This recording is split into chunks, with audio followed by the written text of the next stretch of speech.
Thank you, Madam Chair. Good morning to all of you, and thank you to the Japanese-German Center Berlin, to Friedrich Ebert Foundation, to the Japan Institute of International Affairs for co-hosting this virtual symposium together with the Federal Foreign Office. And congratulations for choosing this topic, nuclear disarmament, arms control, and non-proliferation for this symposium, because in fact, this is a topic where Japan and Germany have important similarities. We don't have nuclear weapons on our own. We have a strong opposition in the public against nuclear weapons. And as Professor Tokyo already mentioned, with Japan being the only country around the world that has suffered the horrifying effects of nuclear weapons. And another similarity, both of our countries are covered by the US nuclear umbrella. And therefore, we also have shared interests. As nuclear have-nots, we have a natural interest in reducing the role and the importance of nuclear weapons in security policy. We both, at the same time, rely on an external credible deterrent as provided by the United States. Neither Germany nor Japan wants to be blackmailed by a foreign power because we are sovereign nations. Now, our interest in reducing the role of nuclear weapons in security policy, in security doctrines, in the strategic thinking around the world, what are the trends that we can observe? And I would say while we have seen some progress after the end of the Cold War, with numbers of nuclear warheads going down, with the dismantling of nuclear weaponries, and also with countries giving up their nuclear programs, the recent trends look pretty differently and are less encouraging. We see the buildup of nuclear arsenals by most of the nuclear powers. And even more of concern is the buildups that we do not see because of the lack of transparency. In addition, we see a dramatic erosion of disarmament and arms control regimes. And this is happening pretty much in the broader context of the erosion of multilateral regimes around the world. And that's why Foreign Minister Heiko Maas, together with his French colleague, took the initiative to create the Alliance for Multilateralism in order to lobby for multilateral solutions around the world. Now, what can or should Germany and Japan do? How can we, both of our countries, contribute to reduce the role of nuclear weapons in international security policy? And I would say theoretically, there are three options. And the first one is to enhance the pressure on nuclear powers. And I think Professor Thakur talked about stigmatization. To remind the nuclear powers to live up to their commitment under Article 6 of the Non-Proliferation Treaty. That means to reduce their arsenal, to disarm, in the end to give up their nuclear arsenal. This is, in fact, the logic of the Nuclear Ban Treaty, which Professor Thakur has already elaborated on, the Treaty on the Prohibition of Nuclear Weapons. However, there are two downsides to this approach. The first one is that it only addresses the symptoms, namely the existence of these weapons, and not the roots. So it doesn't deal with the underlying reasons why we have nuclear powers today. And the underlying reasons is that these weapons are there to deter an aggression.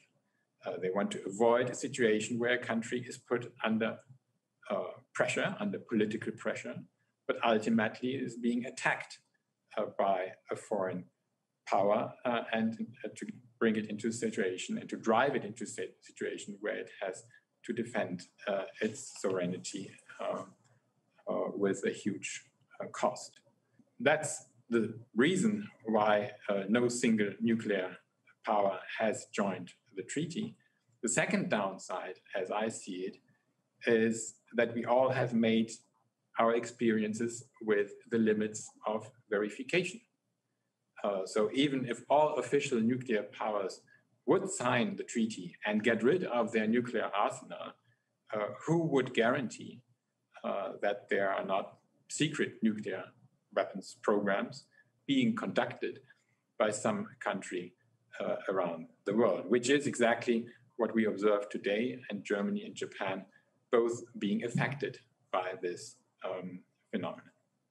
Which brings me to the second track, the second option, how we can contribute to reduce the role of nuclear weapons around the world, which is the nuclear non-proliferation. And in this regard, the Nuclear Suppliers Group plays a crucial role. The Nuclear Suppliers Group, where in fact Germany and Japan are very closely cooperating together. Why? Because we are more or less in a similar situation. We are both trading nations, important trading nations, and also have in our trading portfolio a very important place for machine tools. So we, on the one hand, we don't want to be limited in our export options, and at the same time, we have a keen interest that these machine tools do not get into the wrong hands and contribute to nuclear proliferation.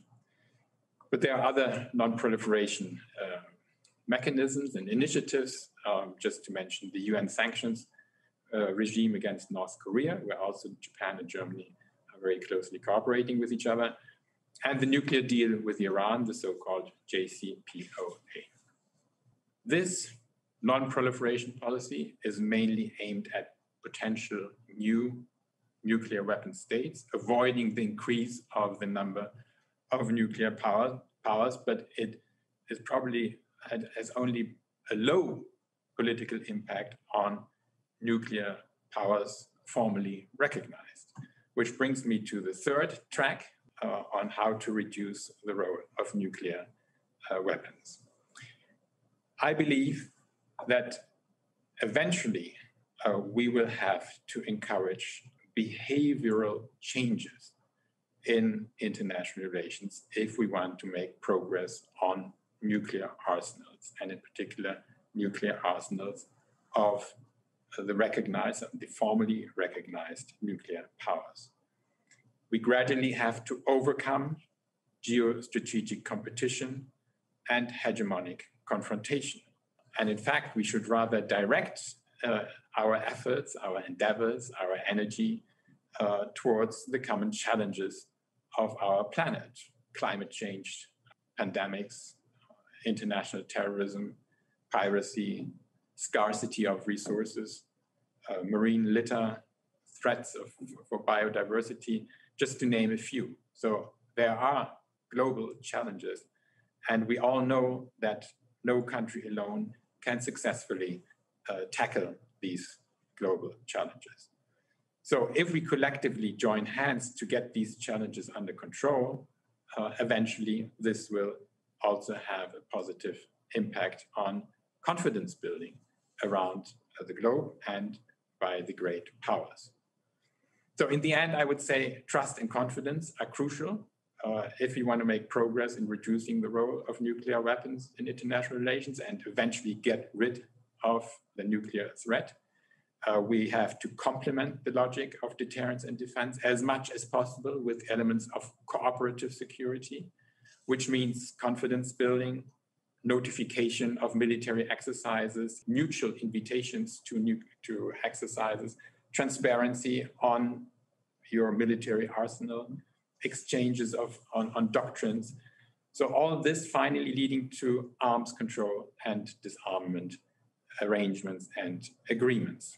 And such an approach would help a lot, both Europe and the Indo-Pacific.